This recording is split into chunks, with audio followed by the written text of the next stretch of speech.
everyone, and this week's episode we discuss violence and transnational patriarchy.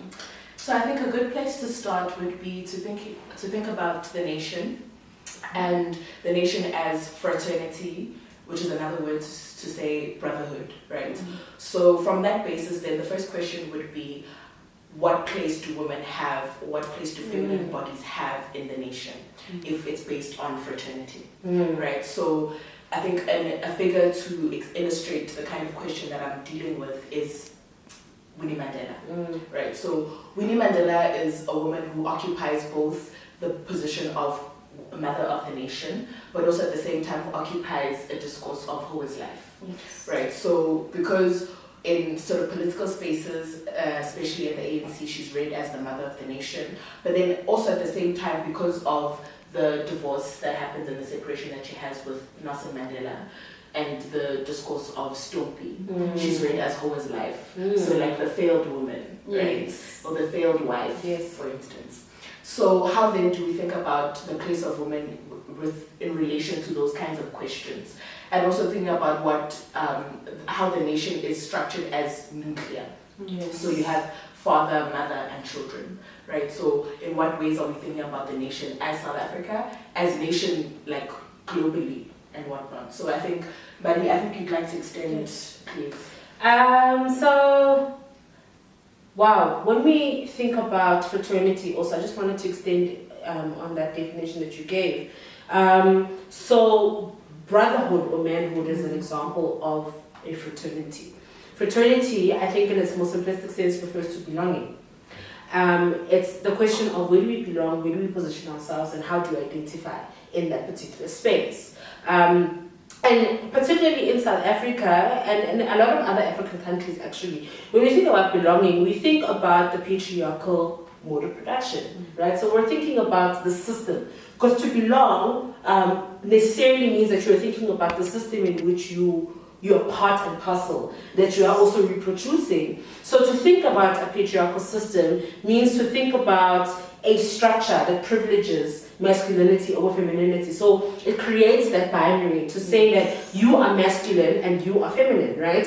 But to be masculine and feminine also requires for you to perform gender, because they create this rigid also kind of line or this pipeline between sexuality and gender. But it's to say that if you are a woman, your femininity therefore is supposed to look like this, which also then is also very homophobic, because it's to say that people that may identify as men cannot embody femininity. Like it's that kind of lie. That's what a patriarchal system does, right? So even when we think about Marxist discourse that outlines to us the different modes of production, the relations of power that go into it, it's very important for us to think about race, class, and gender and how they all come together, right? To create a specific structure, right? And in this instance, when we talk about patriarchal structure, I want to then think about race, class, and gender. So we do acknowledge, I think, before I continue, the fact that when we think about class, right? So we think about economic position, and that economic position speaking to your social status or your social capital.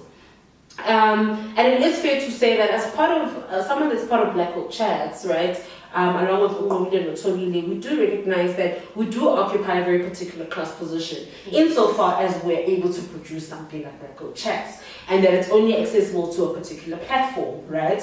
But that in and of itself, being able to even be placed in that particular position is owed to a greater structure, and that is a patriarchal structure. Because in the broader scheme of things, when we think about our position as Black middle class women, then when we think about the position of Black men, you recognize that they are closer, or their proximity to the center of power is closer than ours.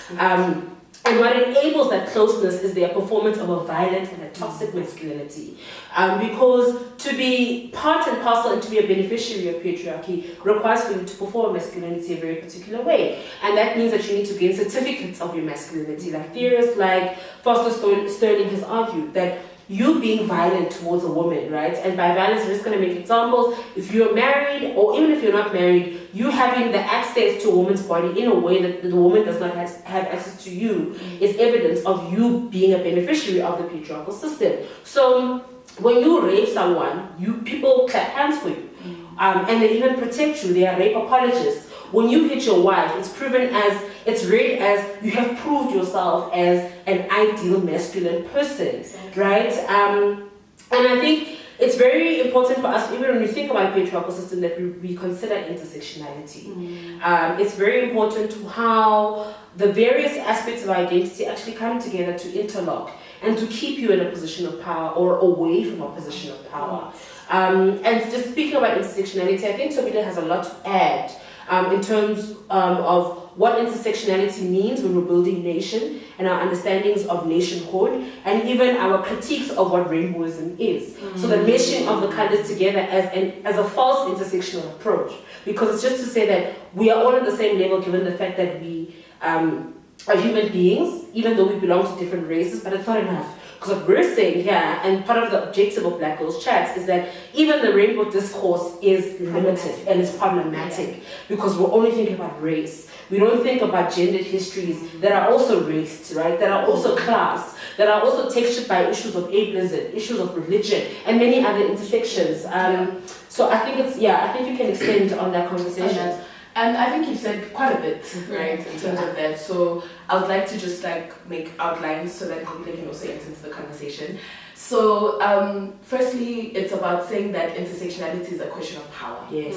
Right? It's a question of power, and also it's a question of positionalities, right? And I think I want us to sort of make a distinction from a person as an individual and a person that is a part of a structure. Yes. And I think Gramsci does an important work in terms of thinking about hegemony in terms of that, right? To say you may see yourself as utobile, right? However, the way in which you're read in society is also something different because there are codes and sort of mechanisms that are at play in that society that read you as a certain kind of way and therefore engage you in certain kinds of levels.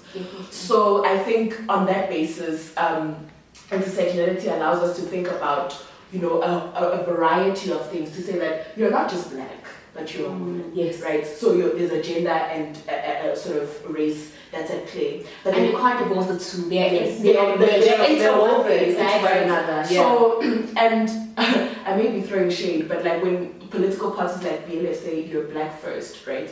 What does that mean?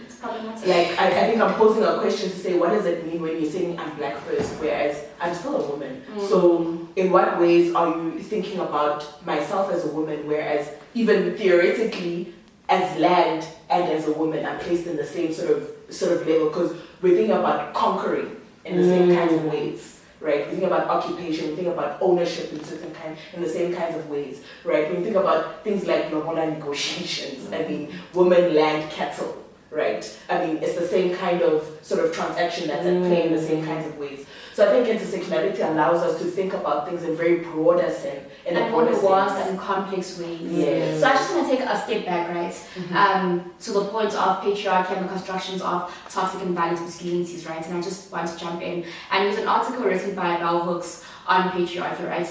And she takes us back to her childhood, and she says that part of patriarchy is knowing your place. Because before, Tobile said, where is the place that Black women occupy in this formation of a nation, right?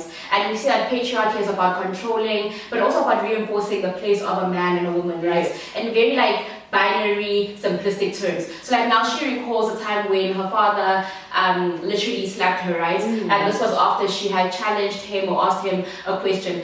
And it takes me back, and I think what stood out for me in that article is how she says that all the times she would think of wanting to ask a question or think of threatening his authority should be reminded. So the place of memory, right, as enabling policing. Because you draw on that memory for very specific reasons. Also, when someone says to you, but I will beat you up because this has happened, they are mobilizing memory to control and to police your behavior, right? And this goes back to then how patriarchy works and how there's a direct link between patriarchy and certain constructions of masculinities that are problematic and violent and toxic. Because in that context of the family home, who are you to tell me as a child, right? But also the female child, who are you to question my authority?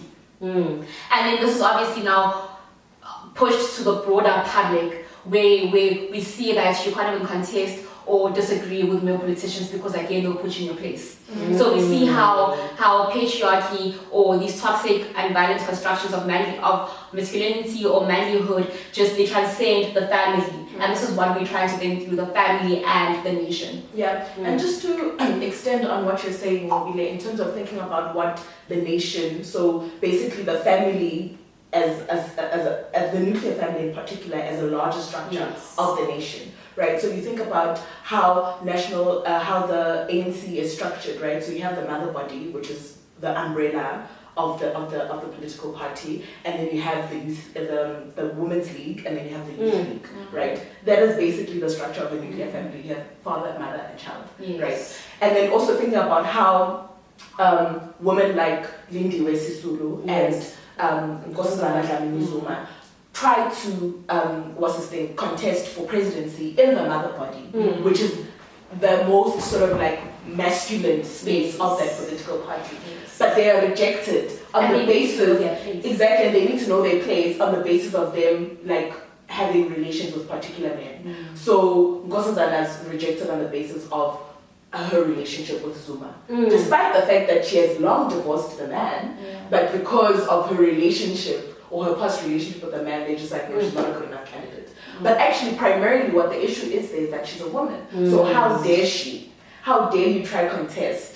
Right? Is what's being portrayed in that kind of imagery, right? So for me, I think we need to think about the family as a manufacturing structure of how we function as a nation, and which is interesting for me as a South African nation because we're so fatherless.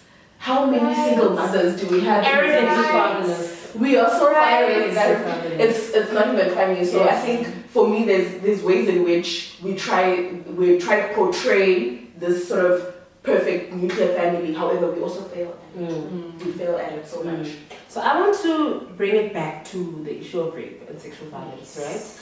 And I'm drawing from something that you just mentioned now about the closeness or the intimate relationship that once existed between Nkosazana Dlamini-Zuma and Jacob Zuma. And how at the time, when she was contesting the presidency, which was running for presidency, it was almost as if it were to get back at, right? Instead of people reading her competence and reading her leadership skills, they were reading the fact that, no, but this person has been this person's wife.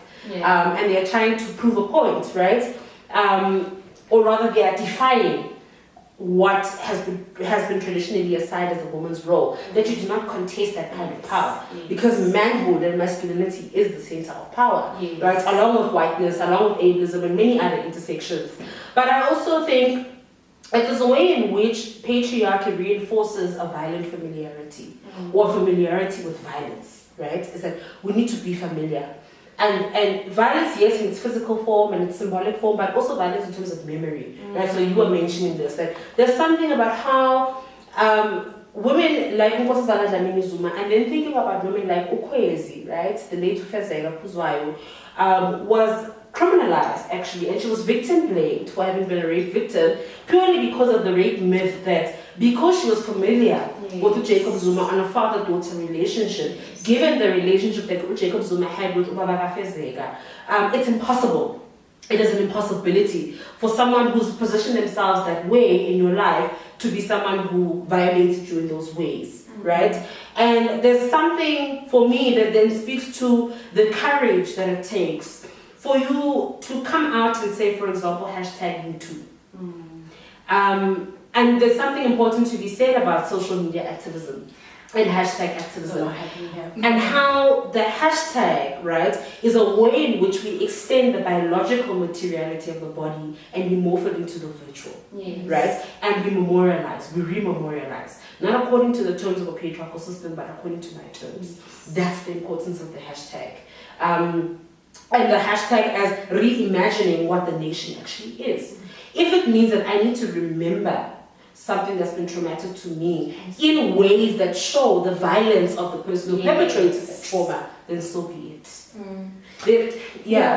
I think in my head I'm just like, there's sparkles everywhere, because I'm thinking about, firstly, the hashtag aesthetically as something that resembles a stitch. Yes. Right. And this is something that you had mentioned even before we started recording. Yes. Right? And it intrigued me.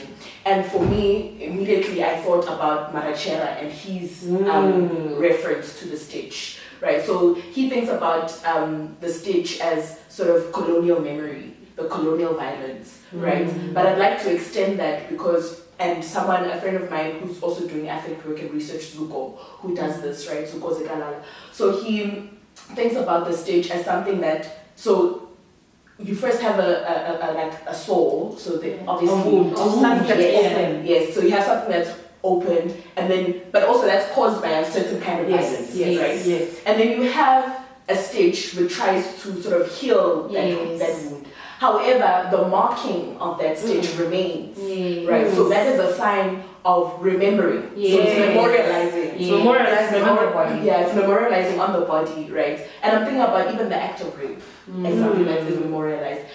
What you referenced about bell hooks and her memory of her father slapping her, that's a sign of memorializing. And then when you encounter, right, a moment where you're wanting to heal or sort of transcend that moment of just not stopping being a subject. So you no longer want to be someone who's overpowered, but you want to sort of transcend it by being empowered, right? Which I don't like, but of course we'll tackle the question of empowering. But in this context, thinking about how when you want to transcend it, you can't because of that the fact that scar remains. Yes. So how do you think about memory and rememorializing? Which for me is ironic, right, as this country, because violence is sort of a part of the fabric of this country, and also you have stitches even in fabric and sewing, right? Yes.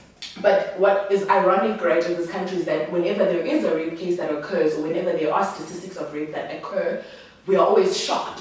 Why are we shocked when we know that Jacob Zuma has raped, when we know that XYZ has raped, when we know that there are 1 in 3 women, as we are sitting here, one of us is a rapist, right? So when we have these things open to us, I mean, last year there was a huge trend of femicides, of rape cases, and all of it, right, that came out, but we are constantly sharing that shocked emotion on social media. It's just why are you shocked?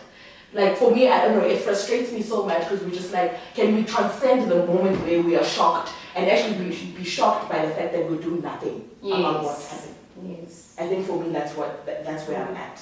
And I think for me, then we see how memory and amnesia, as now deliberately making a choice to forget, right? Because the whole hashtag Remember Crazy is a project that seeks to always remind us that actually we live in a very violent state, and not only that this country also had this major play at victimizing and shaming of Thezeg, right? And literally now making her an exile in her own country because she had to flee. And she lived elsewhere, right? So every time we say, and I think it's only feminists obviously who deploy the memory, while the rest of the country is just shh, to leave. And it goes back to what we spoke last week about network of silences, right? And this fraternity or nationhood being dependent or just being founded on mobilizing certain forms of memories, right? So now we remember certain things and we choose to forget certain things. And we always forget the violence inflicted on Black women's bodies. That's a non-given, right?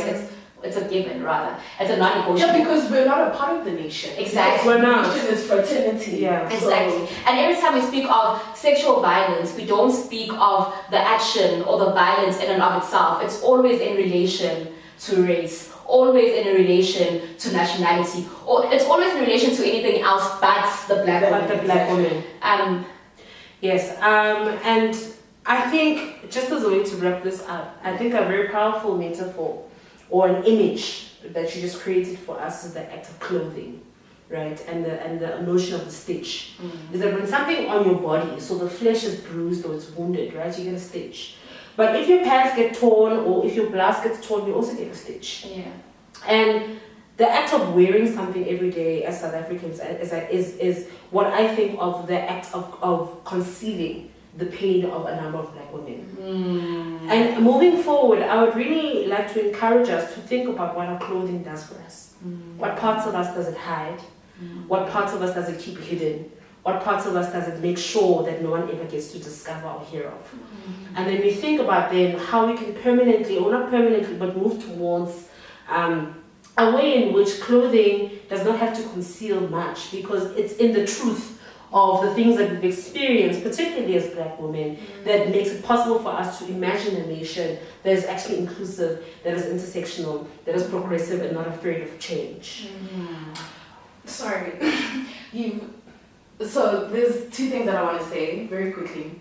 So there's a question of how, so you think about concealing and whatnot, so I'm drawing from that in terms of what the naked protest did. Yes, that is so important. What the naked protest did. Yes. So like how women are just yes. like, I'm going to strip naked because Yes, I want able to see. Yes. Because what is happening here Yes. is umuhlono, Yes. in the same way that Yes. you're visualizing how I'm nude as Yes. umuhlono, right? So, and then also to extend on what you had said about nationality, right? In terms of how rape often has nothing to do with the person who's being raped or the person who has raped, but has to do with either race or sort of racial profiling of who the rapist is, or national sort of what's the thing, profiling. And I'm thinking about the Omotosa trial and how Black men in South Africa are just like, yeah, it's because he's foreign. No, damn, it's because he's a rapist. Period. That's all. Period. It ends there. So also we need to think about how problematic our exceptionalism as South Africa is, because you think that, oh no, he's only a rapist because he's a migrant. No. There are rapists that we're dealing with even now. So think about the proximity again, right? Of how often we think that it's the figure of a rapist is someone who snatches you like randomly. Someone you don't know, a stranger. Like, no, babes. The chances are, statistics have shown, studies have shown that the rapist is actually someone you know. You know who exactly you're. In fact, there are probably 0.00001 chances of you not knowing who your rapist is. So I think for me, those are my closing lines in terms of thinking about racial profiling and rape, and also thinking about what he had spoken about in terms of concealing and what unity means as a form of protest. So that's it for today for our episode. I think we're all encouraging you to think about what your clothing means in a very critical sense. Think about who you're hiding, why you're hiding, and think about what it means for you to find the vocabulary for you to articulate the things that you're hiding. For myself, Umbali, Utomile, Ngobile, that's it. That's all. Bye.